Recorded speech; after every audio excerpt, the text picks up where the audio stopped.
Thank you to everyone for joining us today. I'm Catherine Wygant Fawcett, the Executive Director of the Institute for Family-Owned Business, otherwise known as IFOB. We have Brooke Stewart, our Director of Communications, joining us too. She'll be in the background doing all the technical support.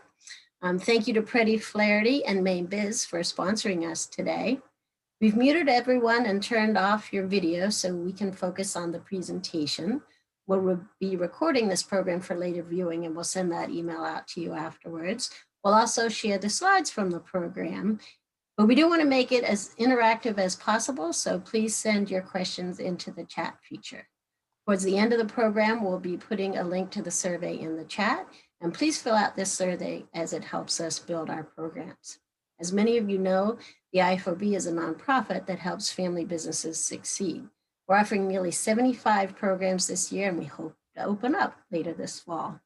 We work with CEOs, we work with women in family business, we work with the next generation, and we work with leaders in transition. Today, thanks to PretiFlaherty, we kick off a new series called Legal Lunches, where we pair up the expertise of their lawyers and our family-owned businesses.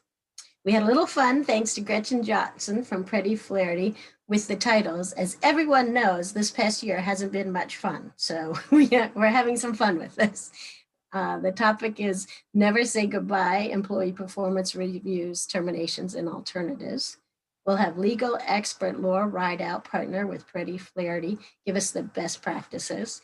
And then we have Dottie Chalmers Cutter, VP of Operations and IFOB Board Vice Chair from Chalmers, to give us her real life experiences in a family business.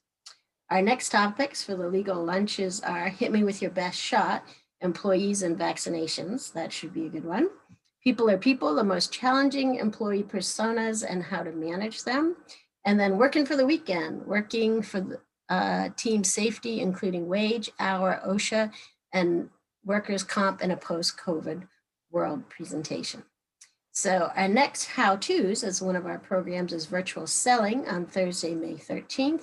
And on Tuesday, May 18th, we have Tuesday Talks, which is an informal networking chat for all of us to get to know each other better. We also have a topic that will be relevant to our other programs and things coming up. So you can go register on fambusiness.org, or you can message Brooke in the chat and she'll sign you up. And also nominations are open now for our Family Business Awards. So if you know a family business that is doing exceptionally well, please nominate them and they'll know that you recognize them.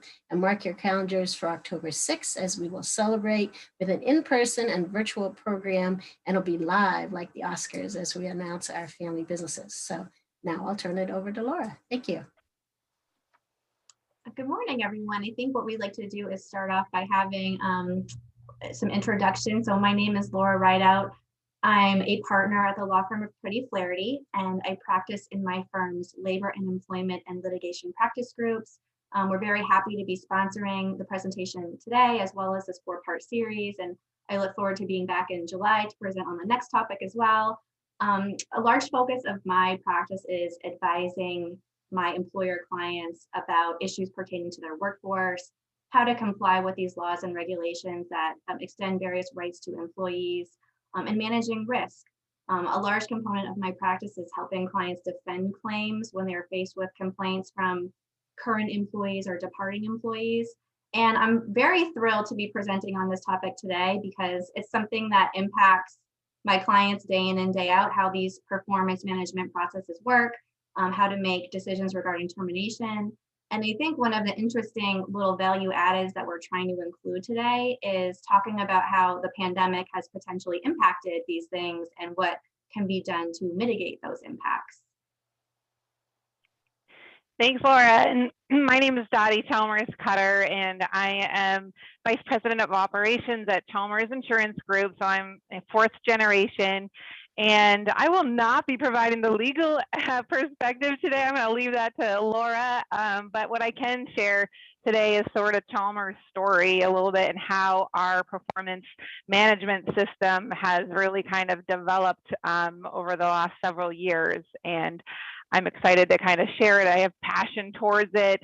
And really what I've seen kind of firsthand in my organization, and how if you put some attention and time into your performance management system and kind of shift it into a performance development system and provide that like ongoing real-time feedback to your coworkers, that you can really see a lot of improvement in your own employee engagement and motivation, which is what we've seen. So I'm excited to talk more about that. And I'm happy to be here today. I'll take it, Laura. Okay, so what we thought would be fun to sort of start off with some audience participation, and this is where I'm going to ask Brooke to help us facilitate these polls. But Dottie and I have come up with a few polls we wanted to do. The first one is getting at what your organization's practices are relative to the performance review process. So we're going to give you 30 seconds or so to participate in this poll. It should have popped up on your screen, so please feel free to go ahead and do that.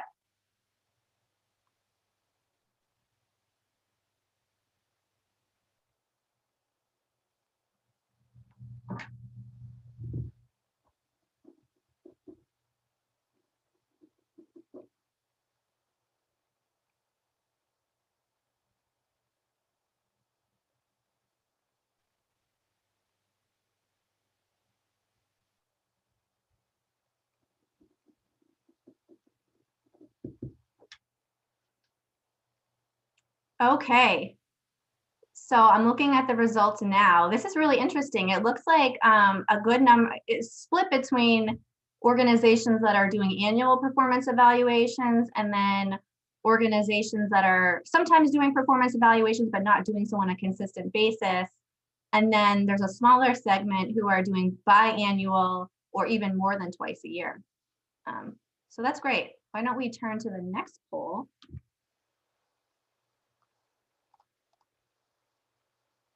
Which I'm trying to do on my PowerPoint. Oh, there we go. Okay. So this is really getting at, did anything change for your organizations last year because of the pandemic? So why don't we take the next 30 seconds or so to participate in this poll?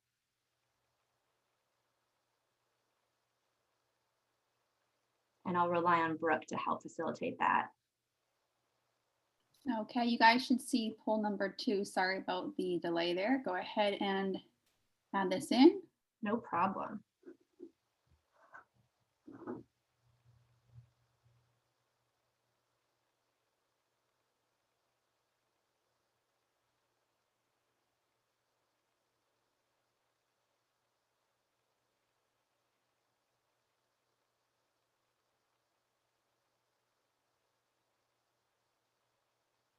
Okay, so some more interesting data from this poll. It looks like most of you are not changing your practices at all, which is great.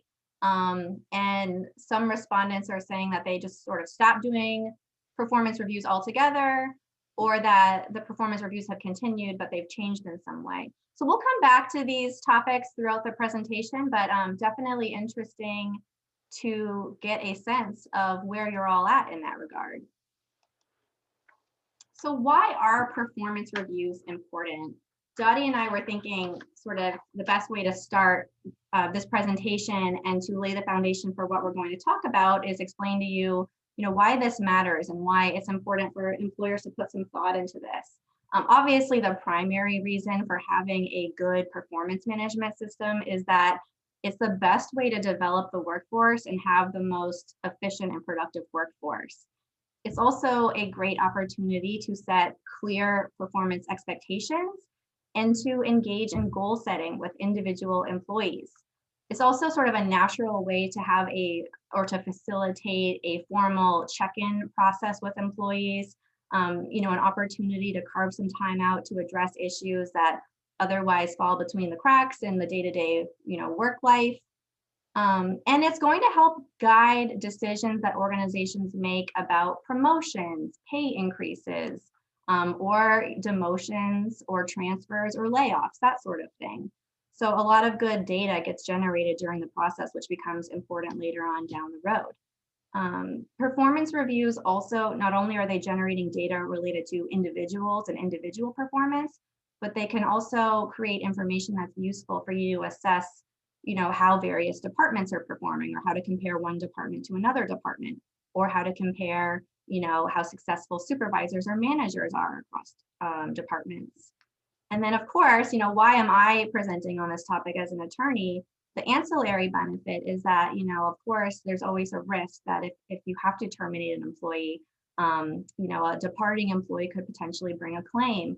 And so clients or employers that have very strong performance management processes in place tend to have an easier time defending those types of claims and justifying those termination decisions. And I'll give an example. So, it's pretty common for me, I talk to a client after they've received notice of a claim, and I say, okay, tell me about what happened. Tell me about the circumstances surrounding that particular employee leaving the organization. And I hear all of this really great information about performance problems that it carried on for a long period of time. And I'm thinking, okay, this termination sounded valid and very justified. And then I look in the personnel file, and there's nothing in there that speaks to any of those things. So that's kind of the worst case scenario. We want those decisions to be justified and supported by existing documentation, especially if there are policies on the books that say they should be documented that way. And so complying with these best practices, it's not only sort of best if you want to have a positive change in the workforce, but it has sort of a risk management side to it as well, and can be really helpful if you are faced with a claim. Dottie, I don't know if you have anything you want to add to those thoughts. No, I think you kind of covered it well. I will just say, if I had like a motto that I would say to describe our whole performance management evolution, it would be failing forward, because it definitely took us multiple iterations before it evolved, before we kind of got it to where I'm really happy with it today. And we typically did have the annual performance review, which I know a lot of you through the poll are on that system. But we kind of tried to make this shift to individual development plans. And as Laura will talk about kind of next, because that real-time feedback is super important, and giving that more often and more consistently to your coworkers.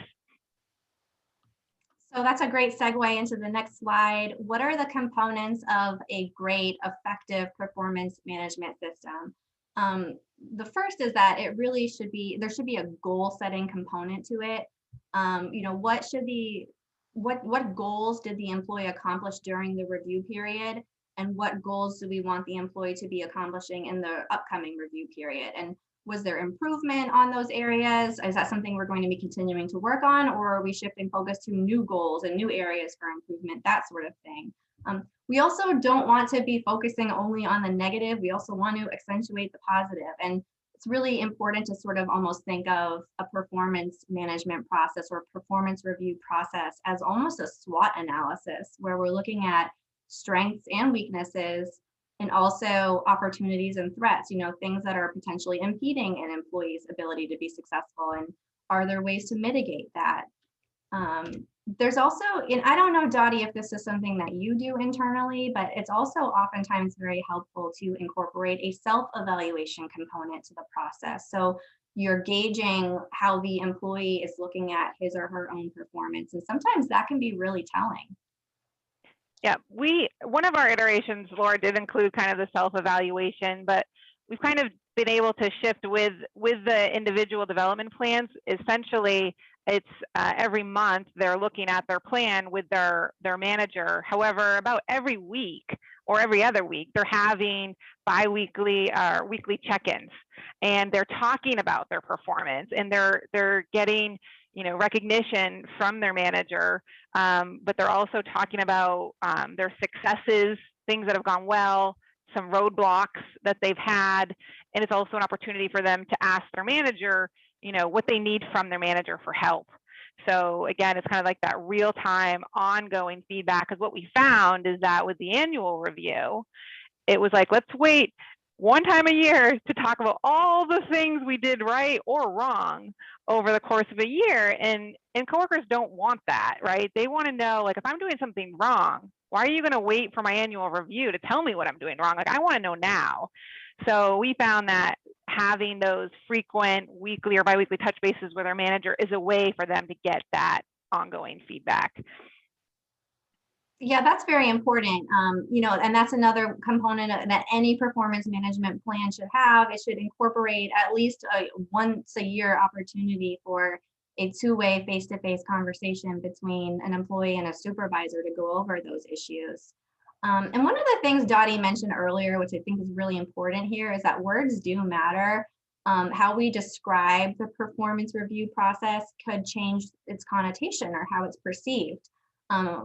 Dottie used the word development as opposed to, management or review, and that makes it sound more positive or less punitive even. And so being thoughtful about those types of, ways to describe the process is also really important.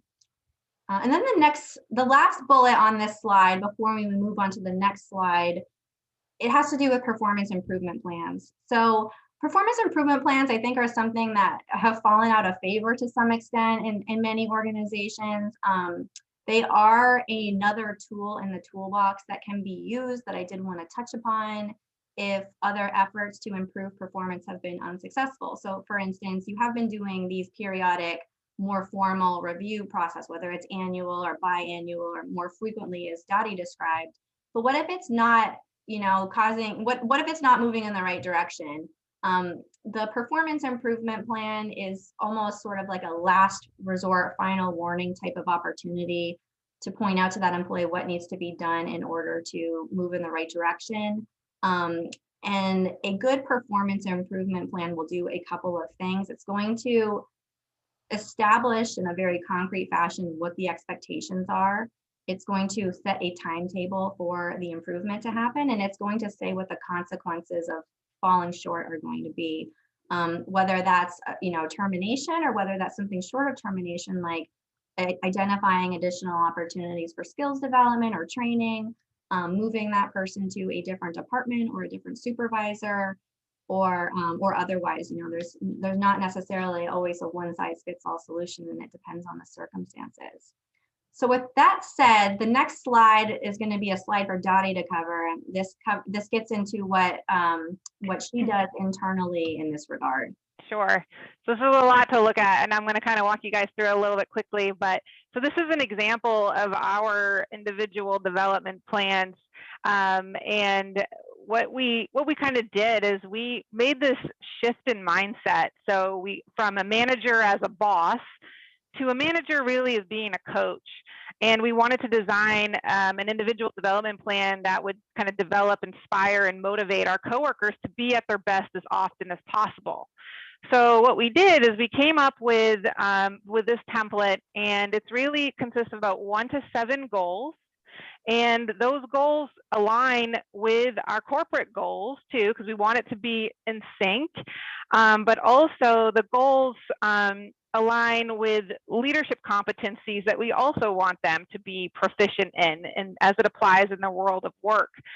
And something else that is unique is on the right-hand column, you'll see under development action, something called a from and a to. And I call this a from and a to statement. So if you think of it like a Google map, right? And like, this is where your starting point is, and this is your to is where your final kind of, your final, but not your ultimate destination is. So we tie that into these leadership competencies, and we say, okay, this is where we think you are, and this is where we want you to be. And it's got to be kind of direct and specific, and keep it pretty succinct. And so then we have, so they have up to 7 goals. The weight is kind of like, we say, it's not like a weighted grade. It's more about how much of your time you should be spending on that goal. Something else that we wove into this plan is a non-negotiable for our company is around teamwork and collaboration. So every development plan across the board for every position, that's built in, because we're saying that's a non-negotiable. You need to be a team player in order to work at Chalmers. And they also get a say in creating their own goals. So their professional development goal and their personal development goal are things they get to carve out and create themselves. They get total buy-in, because we want them to have buy-in into this. So they create it. And some questions that we ask to deepen their own thinking, at the bottom you'll see them. And I encourage you to ask your coworkers these. when are you at your best? In other words, what does the best version of you look like? And how do you like to be recognized? So we know that when people are feeling at their best, they're typically going to perform better. They're going to be maybe more productive. They're going to be happier people. They're going to feel better, and it's going to tie into their work performance and ultimately the company benefits as well. So, and then my role as a coaching leader can be like, I'm going to also help become your accountability partner. And if I know, you have aspirations of running a marathon, I'm going to ask you about it. And I'm going to help you and keep you accountable to that. So I really encourage all of my coworkers to put a personal development goal in. It is optional. They don't have to. I just think like, hey, if you know it takes this to make you feel at your best, you're going to perform better. Why wouldn't you want to put it in there? And then how do you like to be recognized? I think is just a really important question to ask because people like to be recognized differently. Some people will say, I love the personal, like handwritten thank you note. And if that's how they love it, I'll send them a thank you note and I'll send it to their house. Some people love the public display and they want that at our annual company-wide meeting, they want to be recognized publicly. So I do think it's an important question to ask your coworkers to get a sense for how they like to be recognized because it is very like personal for each person. And then the other thing, as I had kind of hit on earlier, is to complement these IDPs. So they have an IDP. They should be looking at it at least on a monthly basis with their manager. I call it like a working document. It should be really fluid. And it might evolve and change. And then to complement it, they're getting those weekly or biweekly check-ins with their manager. So they're constantly talking about performance and they're getting that real-time feedback. They're getting that access to their manager more frequently because what we know is coworkers want meaningful work. They want managers who care for them as people, and they want that ongoing communication, clear work expectations, and opportunities to learn and grow. So that's kind of this in a nutshell, and I'm happy to provide this as a resource too, so you can kind of refer back to it. I just have to say that I love your 2 questions on how to deepen thinking. I can see what the benefit of having that all the time would be, but especially during the pandemic, and especially if you have employees who are working remotely or under different circumstances where, you might not be seeing a coworker in the hall and say, hey, great job on that work product or that deliverable that went out last week. And, people might be left kind of wondering, they're not getting that FaceTime or that recognition that they're used to. And so having this type of an exercise is a great way to check in and make sure you're sort of meeting those needs in other ways if necessary. It's honestly sometimes so simple. People will be like, you know what? I love when you send me a $5 coffee, a Dunkin' Donut gift card, when I've done a good job. Like it's just super important to recognize your people as often as possible. And something else I think I talked to you, Laura, about when we were prepping for the call is I call it chips in the bank. So we know that it takes 7, I call them ongoing regards. So 7 pieces of recognition to every one course correcting conversation you need to have with a coworker. So 7 to 1. So you need to earn a lot of chips in the bank with your people because one course corrective conversation is going to take out 7 of those chips. So that's why it's super important to create this culture where you're recognizing your people more often. And not only, do you have to do it as like a manager, but you want peer-to-peer recognition. You kind of want to create that across your whole company where you want your coworkers recognizing one another for going above and beyond. So it really can become this whole cultural shift. And that's kind of what it did for us at Chalmers is we put a lot more emphasis on ways to recognize. And then we directly saw how that can also benefit. We've seen our motivational results, survey results go up consistently every time we survey, which is about every 6 months for us as a company. And I love how you do practice what you preach because again, in our prep call last week, Dottie was, ready for our call, but she had her stack of handwritten notes that she was getting ready to put in the mail. And I just thought that was so great because those are the types of things that, I always have the best of intentions. I'm going to send out that note. It was Administrative Professionals Day yesterday.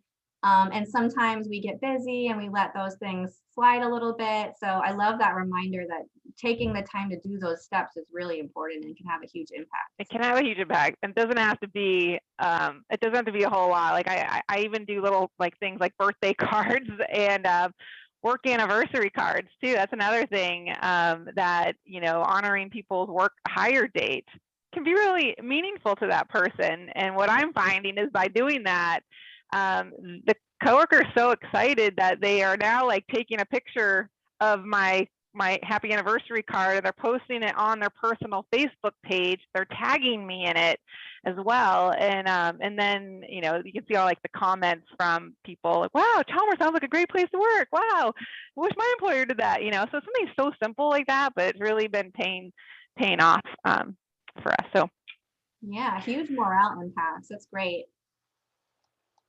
Okay, so the next slide, I wanted to go over some of the ways this can go wrong and some of the very common mistakes that are made during the review process that can really undermine its effectiveness and also lead to perceived unfairness, which actually undercuts exactly what we're trying to accomplish with it. The first one is a failure to differentiate. This really happens when a manager or a supervisor who's providing performance feedback either doesn't have the right training to know how to do that, or doesn't have the confidence in how to do that. And so kind of just gives everybody the same score, either overinflating them, giving everybody a 4 or a 5, or, on the other side of the spectrum, giving everyone a low score, or just giving everyone a middle of the road score. And that's going to be bad because the underperformers are not necessarily going to know that they're underperforming. The high performers are going to be frustrated and probably not very pleased with that. And then it's really not going to be leading to any positive change in either direction. So that's something to be avoided. The next one is called the recency effect. This has to do with a situation where managers are not diligent in reviewing like the full review period, and they focus on events that happen most recent to when the review actually takes place. And so this can be frustrating for employees because they want to be recognized or have feedback regarding everything that they did during the review period, especially if it's a longer period, like a 12-month period. If we're only focusing on what happened in the last 8 weeks or the last 12 weeks, that's going to be a problem. And I think, one of the sort of inherent points here is that if we do more regular check-ins, this probably is avoided altogether, which is a good thing. Another common mistake is called the halo horn effect. This is where an employee who excels at one thing, but maybe isn't so great at other things, would receive inflated scores on all metrics, even though, really their performance across all metrics isn't great. Or, similarly, is great at many things, but really bad at one thing, and then receives a score that's lower because of that one thing that was dragging them down. So it's always a good idea to sort of be aware if that's happening and try to give the most fair feedback based on all review metrics as opposed to biasing it that way. Favoritism is another issue that could come into play. Some managers will allow their personal feelings about their staff members impact their reviews, and individuals who they don't have that same personal relationship with or affinity with might be worse than people they do. And this is something to look out for because it could also potentially lead to gender discrimination issues. We all know about implicit bias and that sort of thing. So something to look out for. And then another problem is inaccurate preparation or insufficient preparation or inaccurate information. This is kind of similar to what we've already discussed, but going into a review without really knowing what the performance has been like during the entire review period. You may have experienced this where you focus on a problem that happened, during the review period, and the employee is probably thinking, why are they focusing on this one thing that happened 7 months ago? Why aren't we talking about what happened, all these other great things that happened? So being really prepared and, knowing how to frame all of that information is useful. Lack of consistency. So this has to do with, we have a double standard for certain employees. If we're dinging one employee for one thing, but not another employee, that's going to be perceived as unfair. That's going to undermine the process. Dinging one employee for spending too much time on a cell phone or for clocking in 5 minutes late when other employees get away with that sort of thing, want to avoid that to the extent possible. And what it all comes down to is training managers on how to be good reviewers, good performance reviewers is really essential and critical. I'll just say, add to that training piece is super important. And so as we kind of culturally embrace this shift from like manager as boss to manager as coach, I realized that we had to provide kind of coaching leader training for our management team. So we did contract with an executive leadership coach, and that was really transformational because it takes time to train your managers. A lot of us don't go to school and actually like major in, you know, human resource management. So having that kind of foundation is really, really important. So I would encourage you guys to look into executive leadership coaches to help you and your staff. And the other thing too, as a add-on that we've done an occasional, not across the board, but 360-degree feedback assessments too can also be really useful. And I've given those out when necessary to certain people on my management team when I felt that they needed some more information. There comes at a cost. There's a cost factor to it. However, I personally had one done on my own leadership style, and I can tell you that that was probably one of the biggest transformational things in my own journey is getting that feedback, because it's really valuable. And for those that don't know what a 360 is, I mean, it's basically you're getting feedback from your bosses, from your peers, and from your direct reports. And then they take out names, so it's anonymous, and they just lump it by kind of category, boss, peer, and a direct report, and you get this report, and you read through it, and it's very humbling, but effective if you kind of harness it and use the information to help you and not take it personally. Yeah, that's incredible.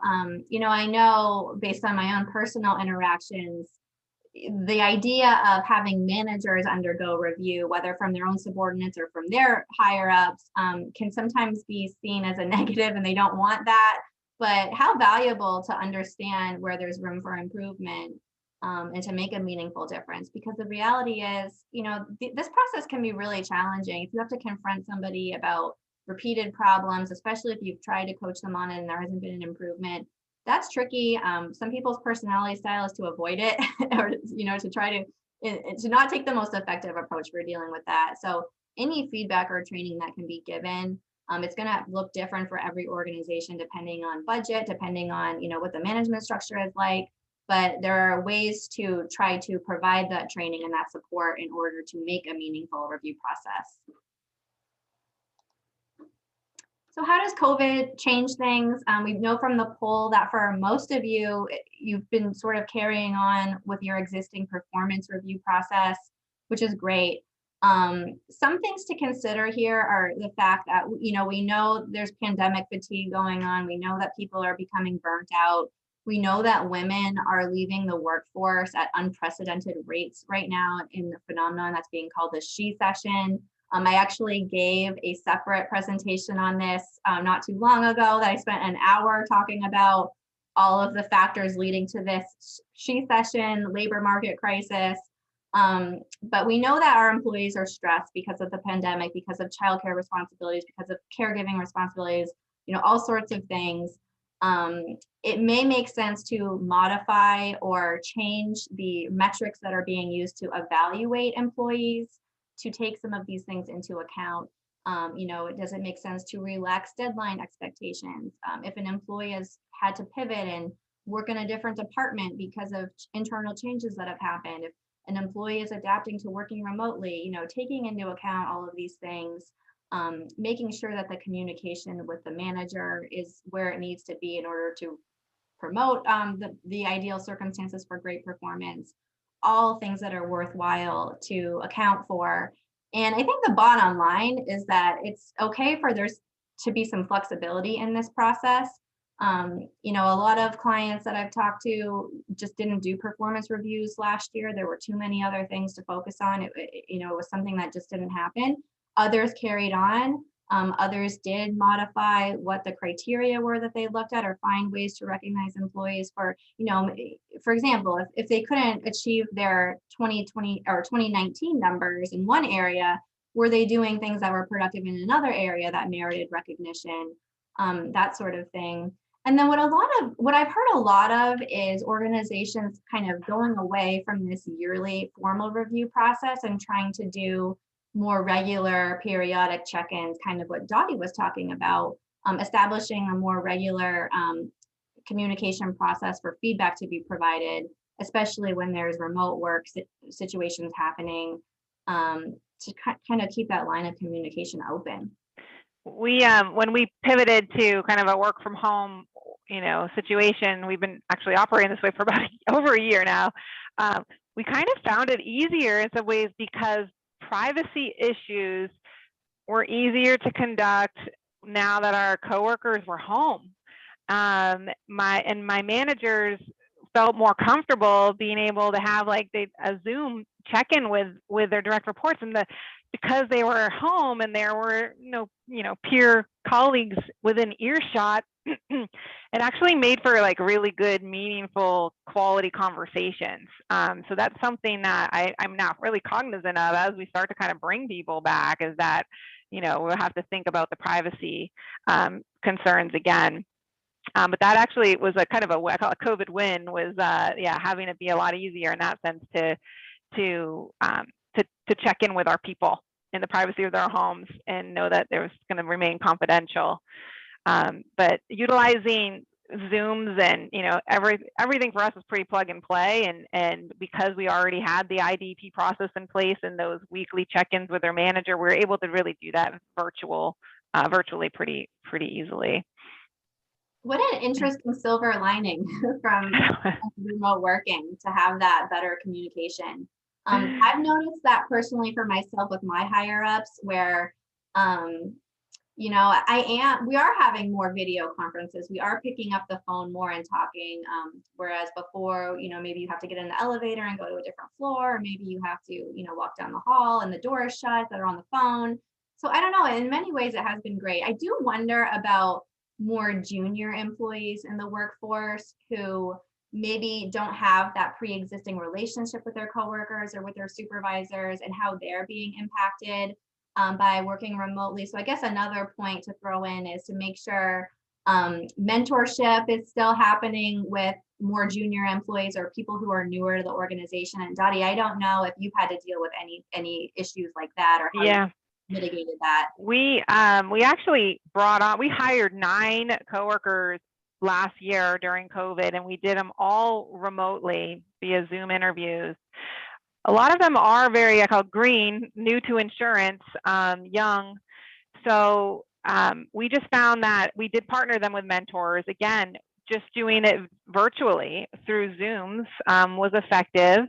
But I recently have brought some of the newer green young people back into the office at their request, even though we're remained closed to clients still.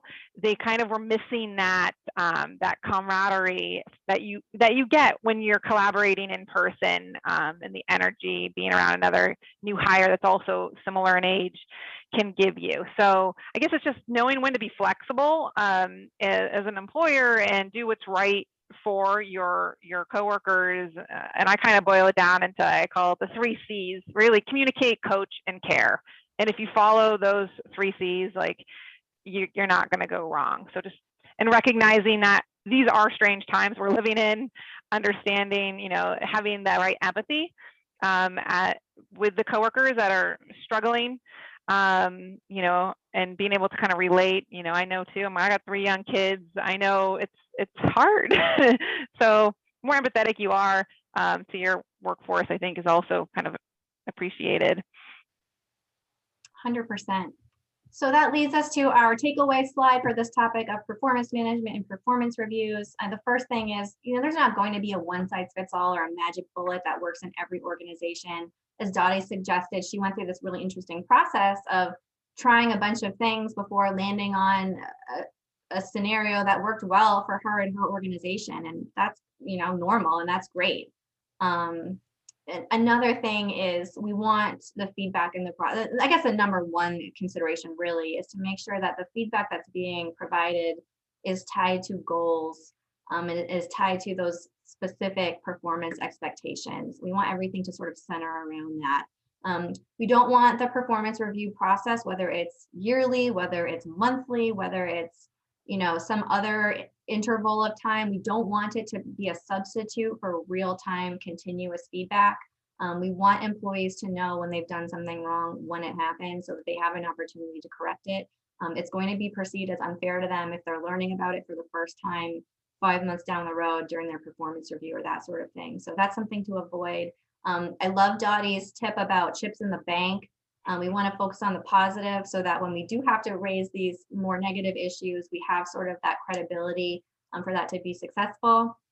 And we want to make sure we're training managers so that they have the tools that they need to be effective in their role as providing this feedback and facilitating these performance conversations. And, you know, the pandemic has been challenging. Flexibility in this process is always a good idea. So that brings us into our next topic. And really the two topics are very complementary because everything we just talked about, everything we're doing to develop positive performance practices is going to make termination decision making either easier or harder, depending on how successful we've been at accomplishing those things. So the first thing I wanted to talk about here is I think sometimes there's a tendency for managers or supervisors to underestimate the risk that takes place when a decision is made to terminate an employee. I often hear people say, oh, well, there's at-will employment in Maine, so, you know, we can do whatever we want. And that's not necessarily the case. You know, we need to be exercising appropriate due diligence before making these termination decisions. We want to be confirming that it's a valid and justified decision. And we want to make sure that it's really a last resort option. I mean, obviously, sometimes there's going to be egregious misconduct that needs to be dealt with quickly, and you know, there's not going to be a second chance.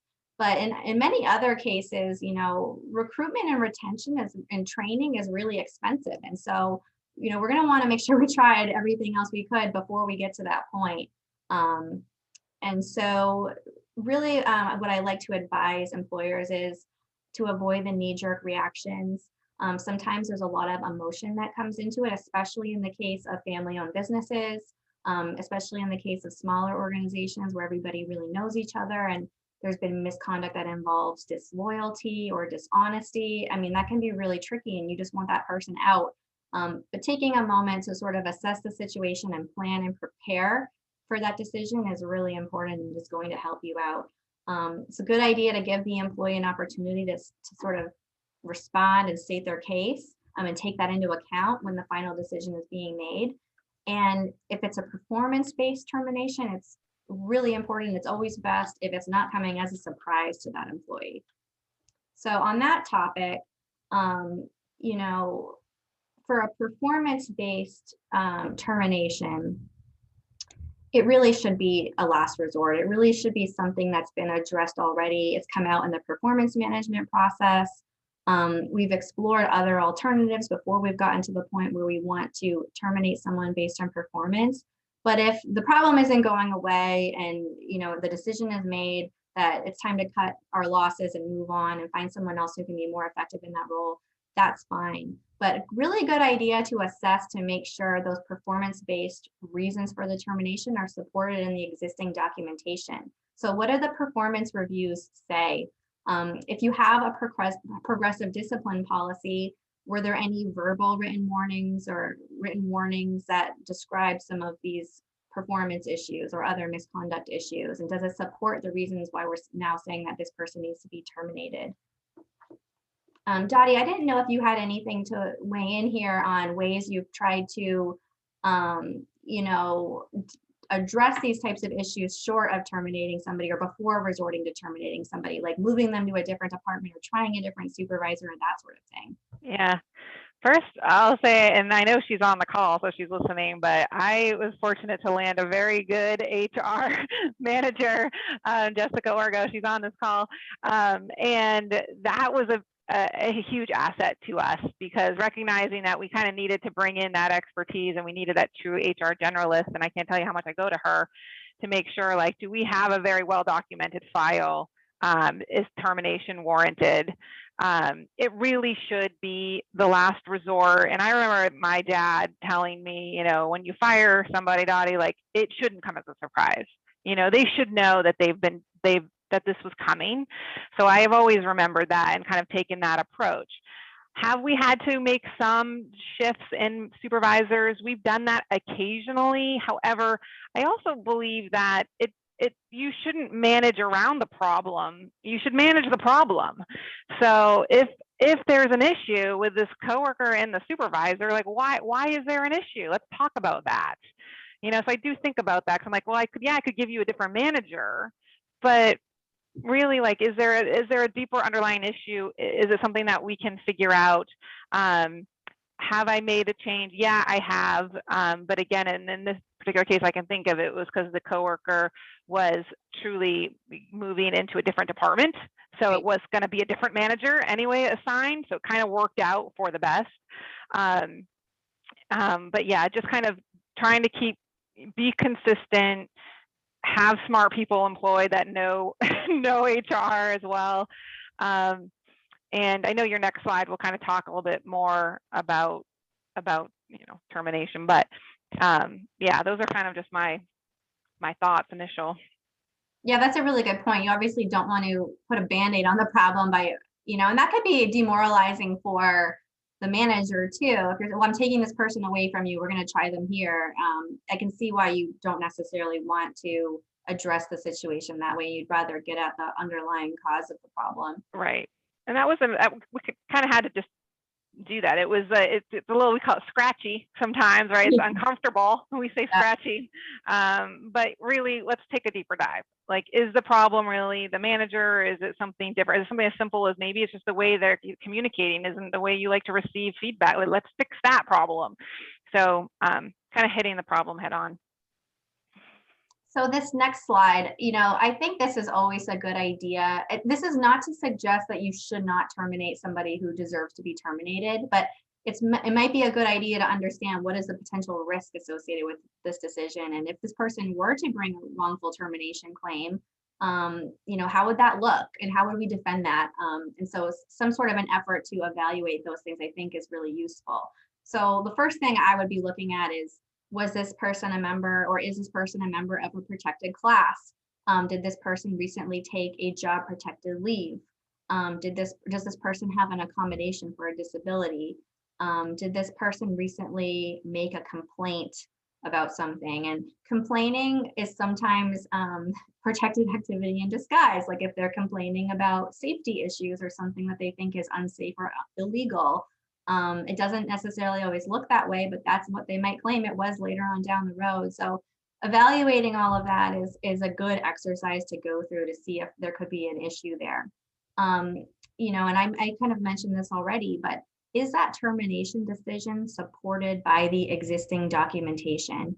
It's not going to be helpful to go back and retroactively add some memos to the file explaining why the termination needs to happen. We really want to see contemporaneous documents that establish that. So if we're saying for the first time in our response to a Maine Human Rights Commission charge of discrimination that this employee had terrible performance for 18 months leading up to the termination and they had all these chances to improve, but their personnel file doesn't have anything that even touches upon that, then it's going to look like we are making up that valid reason for termination after the fact to hide discrimination or an unlawful basis for the termination. So having good documentation in the file is really important, and the performance management reviews are a piece of that. And I mentioned, disciplinary warnings as well as another piece of it too.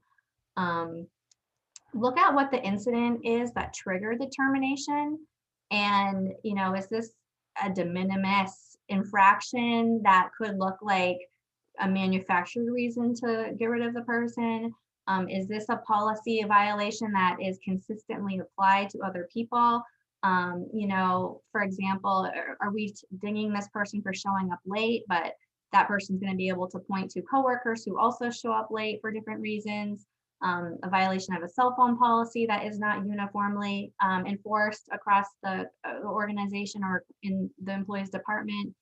Those are all things that the employee could point to in support of a discrimination or harassment claim and say the reasons they say they fired me are not legitimate because they didn't even apply this policy. They only applied it to me and I was singled out. So really important to sort of evaluate those things. And again, doing that due diligence, not rushing to judgment. So this leads us to another poll. Brooke, if you could help us out with this one. Dottie and I, when we were brainstorming what we wanted to talk about for this presentation, we got into a conversation about terminating the employees during COVID and what challenges that could pose. So we're interested to hear from you whether you've had to terminate somebody during the pandemic. And again, we'll give it about 30 seconds or so that everyone has a chance to chime in.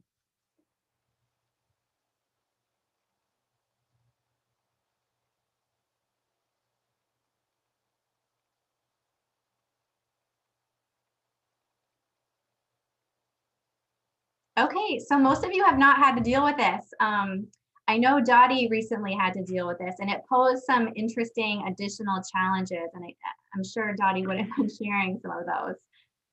Sure. So yes, we did recently have to terminate. And we definitely had cause. You know, we went through all the things and looked at, you know, is this employee protected? Is there other thing? In this case, they had a consistent story of performance issues. But it was really, this was our first time that we had to terminate somebody that was home. So we even thinking through how can I send the manager to that person's house we need our equipment back. So that was a little scratchy, but what we ended up doing is we met that the coworker came to the parking lot of the office and I sent kind of an office manager out to meet the coworker to get back all the equipment in that way so it could preserve some dignity and not have it be any more awkward than it already is by having them enter the office and seeing their coworkers. But yeah, you know, keeping it short and sweet. We did it via Zoom, had a manager and the HR manager on the call, sticking really, I'm going to get to stick to the facts. You know, don't provide all this extra explanation, really just kind of short, succinct, and let them leave with a little bit of dignity and figure out how to get back the equipment. You know, and it's uncomfortable, but yeah, here we go. Yes, all those things. And as I saw Laura's slide, I was like, whoa, we did this. I was feeling pretty good because yeah, preparation is key. And you know, we quickly enacted once we did the digging and the research to figure out, okay, this is what happened. And we had a tidy little package, well documented. And then we kind of quickly were able to deploy. So we had the termination Zoom. Then we wanted to let the rest of the affected coworkers in that office know. So we had an office Zoom with just those coworkers, kept it short and sweet. So-and-so is no longer here. Next play, this is how we're going to manage that person's work. And then we posted it on our company intranet. Again, short and sweet. Employees typically can read between the lines. So-and-so no longer works here. We wish them well. You know, they usually kind of know when you say that there's a person probably let go, but just try and next play and move forward. Yeah, and I think you covered most of this. I mean, you're right. The preparation you do into the meeting is almost the most important part. You know, evaluating that incident that led to the decision, doing the investigation that needs to happen, getting the employee's side of the story, making that decision. And then once you actually have the meeting itself, that should be a really short and concise meeting. It should be direct and to the point. You're going to want to have a witness there with you. Some of the best practices are choosing a neutral location. Like, you know, it's a little bit more intimidating to call someone into your office, you know, maybe choose a conference room. Obviously, during the pandemic, it might not be possible to do some of those best practices. You might be doing a Zoom or a phone call, which probably isn't great. But trying to choose a neutral location and being really cognizant of the tone you're using. You can do a lot of damage control during that meeting by being respectful and helping the employee maintain dignity, because this is going to be a very bad conversation for the employee. No one wants to hear that they're getting fired for the most part. And so helping, anything you can do to make them retain whatever dignity they can, like giving them the option of, picking up their personal materials after hours or over the weekend, obviously with, somebody from security present, as appropriate or necessary. Obviously, in the cases of some egregious misconduct, you might need to have that person escorted out right away, and control those terms a little bit more. But in other cases, it might be possible to sort of filter in some choices to that process so the employee can leave and feel a little bit better about it. The day of the week that you choose can be helpful. I've heard a lot of people try to do a termination meeting at the end of the day, or right at the end of the day, or even after hours, so that coworkers aren't watching what's happening or observing, or the privacy issues that Dottie was referring to. A middle of the week meeting is great because that means if the departing employee has questions about COBRA coverage or other, lingering issues, they can call the next day and somebody will be in the office to answer those questions. Little considerations like that too can make the process go a little bit smoother. And then we've taken you right up to the end of our hour, but these takeaways here, we've touched upon each of these things. Avoiding the knee-jerk reaction, having solid documentation is really something you should be doing all along to make this process easier for you. Considering whether there are alternatives, looping in counsel if you need to do that risk management assessment or risk analysis that we talked about, putting some thought and preparation into the meeting itself, and doing everything you can to sort of moderate the tone of that meeting to, try to part on, the best terms possible under the circumstances. So thank you very much for everybody coming. We have a quick minute for Q&A if anybody wants to put that in the chat. We've also put the survey link up there for you, because that's how we build these programs. So if you could give us that feedback, we'd really appreciate it. I'd like to thank our sponsors, PretiFlaherty and Maine Biz, and Dottie and Laura, because we use the IDP and we love it. So, does anyone have any quick questions here for the group? And I'd also be happy to field any questions offline later as well, Kathy, if you wanted to make my email address available to our attendees. More than happy to do that. Great. Yeah, we will be sending the recording and the slides, and we really appreciate everybody being a part of this. And we hope to see you on Thursday, May 13th for our virtual selling program, and our next legal lunches that will be Hit Me With Your Best Shot, Employees and Vaccinations, on July 21st. So thanks everybody, and have a great day, and we'll be sending you lots of information. So thank you. Thank you, everybody. Thank you, Laura. Thanks, Dottie. Nice presenting with you. Thanks, everybody. Thanks.